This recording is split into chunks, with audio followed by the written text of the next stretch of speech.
Hey folks, this should be a quick one because I don't have a whole lot to say on the subject I'm going to talk about, but this is what I want to tell you guys. I have seen a lot of examples of the type of book I'm going to talk about, and a few movies here and there. And I'm not going to name names because even though I don't have a huge audience on this particular YouTube channel, I don't want to get accused of like starting a witch hunt or something like that.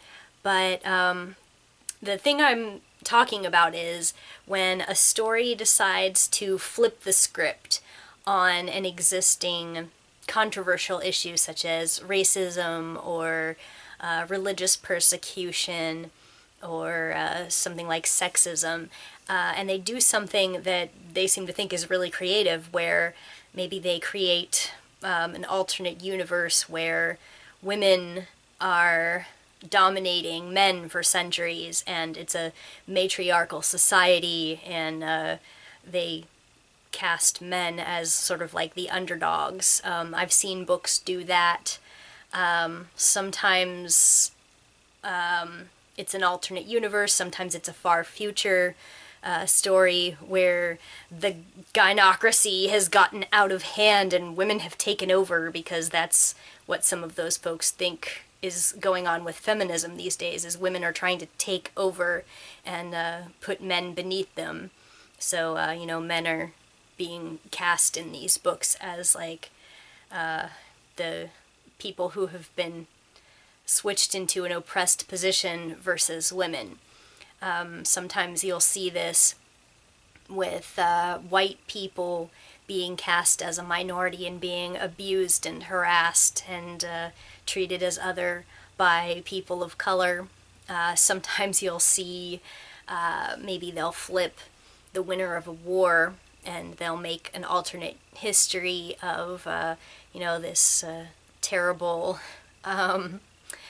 bad guy, like say the Nazis won the war or something like that, and they're now the rulers of the world, and everybody kind of jumps to whatever the Nazi regime has become in modern times. Now, I'm not going to say it's inherently bad for people to explore, say, alternate history or alternate ideas of what could have happened if it was the other way around in society.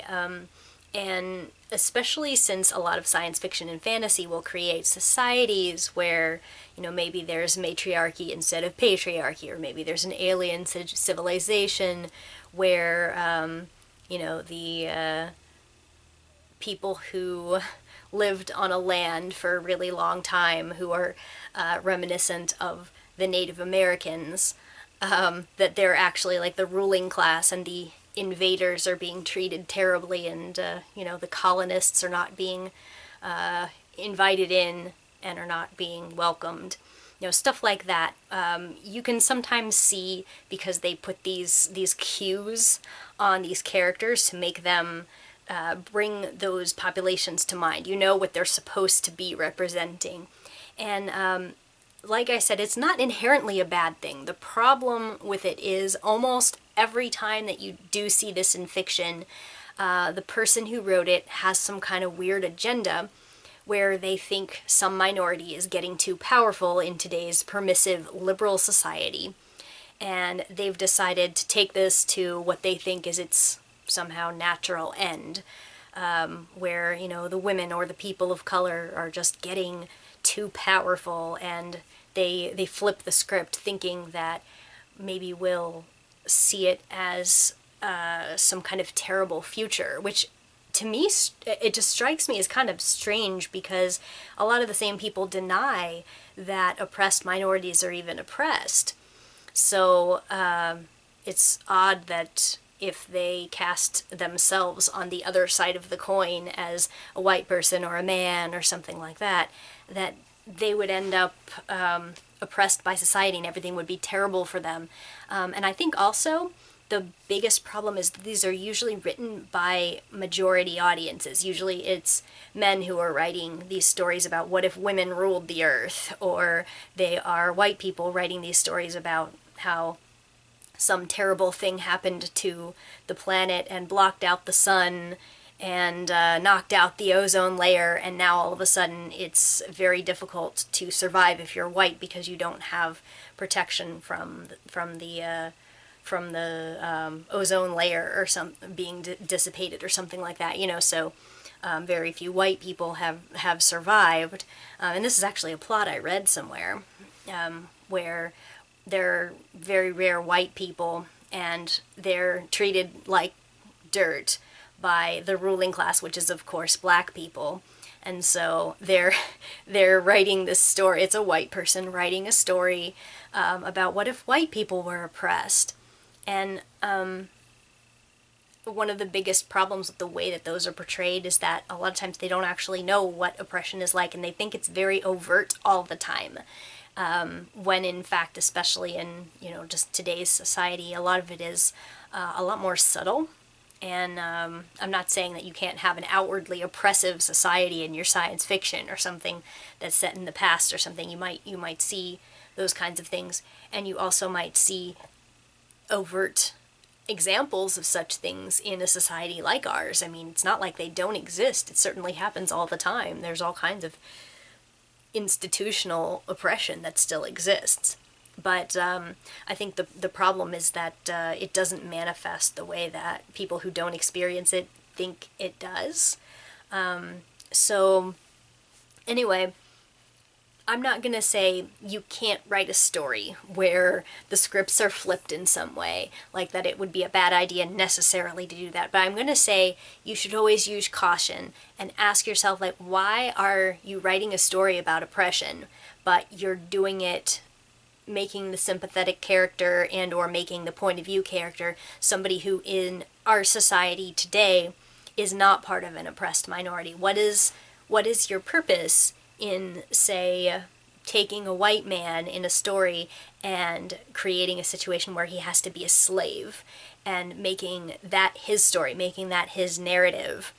Why are you telling that story and giving it to a white man when there are already lots of opportunities for ex-slaves and people of color to tell their stories of actual oppression? So it's like, I don't really see what it brings as any sense of novelty to give a story like that to somebody who doesn't live that today. Especially since some people do that because maybe that's their background and they relate to that and they have trouble relating to characters who aren't their background, but they still want to write a story about how that person is experiencing oppression or something that they couldn't in today's society the way that it is. So it's hard to explain because there are no cut and dried rules about how to write, what it's okay to write about, especially since sometimes maybe a long time ago, someone, and I, forgive me, I don't remember who this was exactly, which author this was, tried to write a story about racism in a time that people were not, they wouldn't buy the story. He couldn't sell the story because it was about racism, and white people in the publishing industry did not want to hear a story where white oppression of people of color was cast in a negative light. They didn't want to hear that they were the bad guy in that situation. So he rewrote the story with aliens, and then all of a sudden it was okay. All of a sudden they could do an allegory about racism if it was about aliens. And it's interesting how a story about someone who really has been oppressed or really has gotten the short end of the stick, you're not allowed to actually tell that story unless you remove it enough from societal cues of realism that people can have plausible deniability that it's talking to them. And that's the problem with flipping scripts and stories and taking historically not oppressed people and casting them in an oppressed role.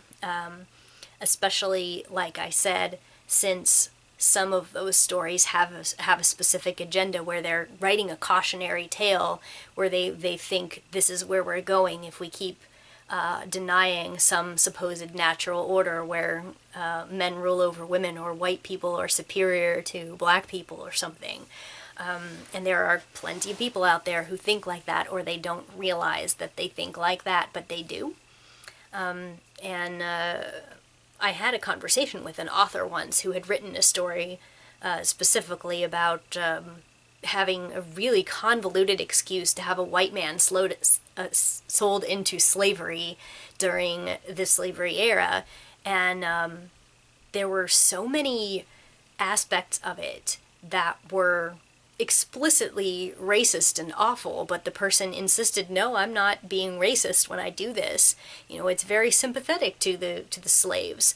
But, there were also all of these references to the white person not being able to deal with being a slave as easily as the black people because he just wasn't built for it like they were. And it was just absurd. It was like someone actually wrote this and they had these beliefs about people who were slaves, that their bodies were naturally more resistant to the abuse that they were undergoing, whereas this poor lily white man who in this story got dyed brown so that people somehow believed he was black.